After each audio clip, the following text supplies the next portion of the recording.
Hello friends, welcome to Yashwin 14 cooking channel. ఈరోజు మన ఛానల్లో పొడిపొళ్ళాడుతూ ఉండే అటుకుల ఉప్మా ఎలా తయారు చేసుకోవాలో చూద్దాం. మొదటగా 2 కప్పులు అటుకులు, 1 కప్పు నీళ్లు తీసుకోవాలి. ఒక బౌల్ తీసుకొని బౌల్లో 1 కప్పు అటుకులు వేసుకొని దాంట్లో 1 కప్పు నీళ్లు పోసుకోవాలి.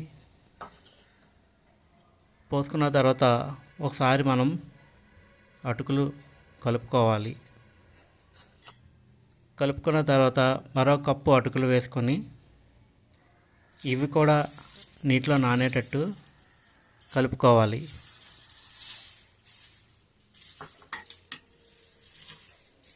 కింద నీళ్ళు ఉంటే శుభ్రం కింద నుంచి పై వరకు మొత్తం అన్ని అటుకులు నీటిలో కలిసేటట్టు మనం కలుపుకొని వీటినైతే ఒక 5 నిమిషాలు వదిలేయాలి.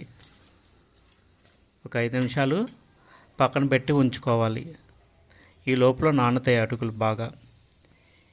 ఇప్పుడు మనం స్టవ్ వెలిగించి స్టవ్ పైన ఒక ప్యాన్ పెట్టుకొని ప్యాన్ హీట్ ఎక్కిన తర్వాత కొద్దిగా ఆయిల్ అయితే వేసుకొని ఆయిల్ కూడా హీట్ ఎక్కిన తర్వాత 1 స్పూన్ శనగపప్పు వేసుకుందాం. అలాగే 1 స్పూన్ మినప్పప్పు వేసుకుందాం. అలాగే 1 స్పూన్ ఆవాలు వేసుకుందాం. వేసుకున్న తర్వాత ఇప్పుడు మనం సన్నగా కట్ చేసి ఉంచుకున్న అల్లం ముక్కలు, చిన్న సైజులో కట్ చేసుకున్న అల్లం ముక్కలు ఉన్నాయి, వాటిని కూడా మనం వేసుకుందాం.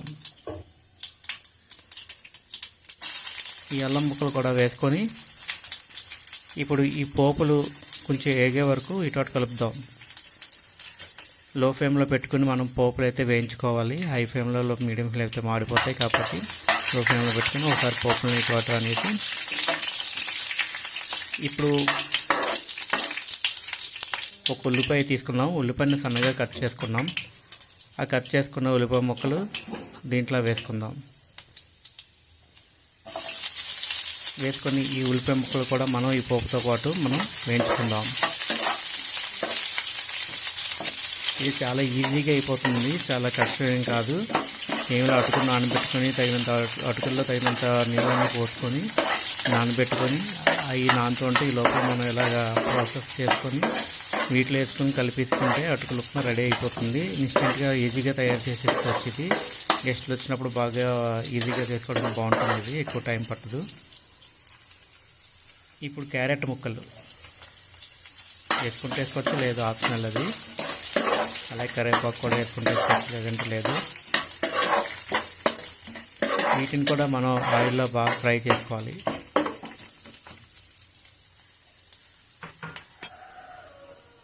ఇప్పుడు మిర్చి, ఒక 2 మిర్చి తీసుకొని నేను కట్ చేసుకుని దాంట్లో వేసుకుని ఇవి కూడా ఉల్లిపాయలు, పచ్చిమిరపకాయలు, పోపులు అన్నీ కలిసి వేసేటట్టు మనం బాగా వేయించుకుందాం.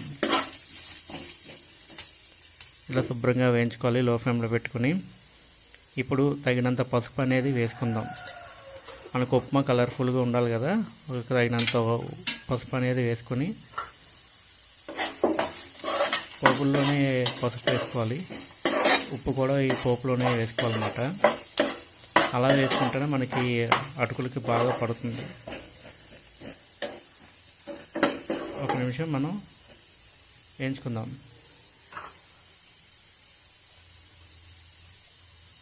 ఇప్పుడు తగినంత ఉప్పు వేసుకొని కలుపుకోవాలి. ఉప్పు, పసుపు ఈ పోపుల్లోనే వేసేసుకోవాలి. వేసుకొని మనం కలుపుకోవాలి. ఇలాగ కలుపుకోవడం వల్ల మనకి అటుకులు వేసుకుంటే సరిగ్గా కలవదు. ఇలా పోపుల్లో వేసుకొని కాసేపు మనం వేయించుకొని నూనెలో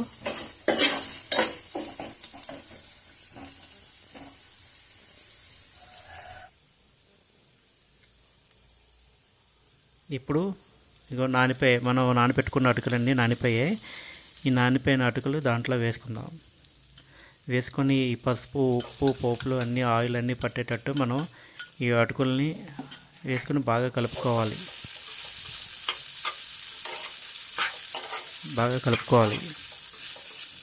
చూసారు కానీ ఎలా కలుపుతున్నానో అలా అన్నీ పసుపు రంగులో వచ్చేంత వరకు మనం బాగా కలుపుకోవాలన్నమాట, పసుపు అంతా బాగా అంటుకునేటట్టు.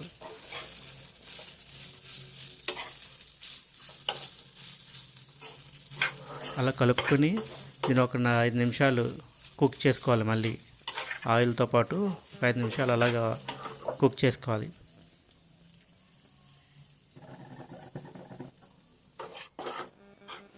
చూసారు కదా, గుమ్గుమ్లాడే యమ్మీ యమ్మీ అటుకుల ఉప్మా రెడీ అయిపోయింది.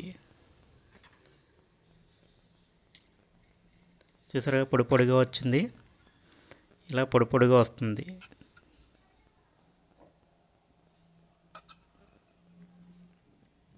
ఈ ఉప్మా చాలా ఈజీగా చేసేసుకోవచ్చు. గెస్ట్లు ఎవరైనా వచ్చినప్పుడు వెంటనే చేసి పెట్టడానికి ఈ ఉప్మా అయితే చాలా ఈజీగా ఉంటుంది.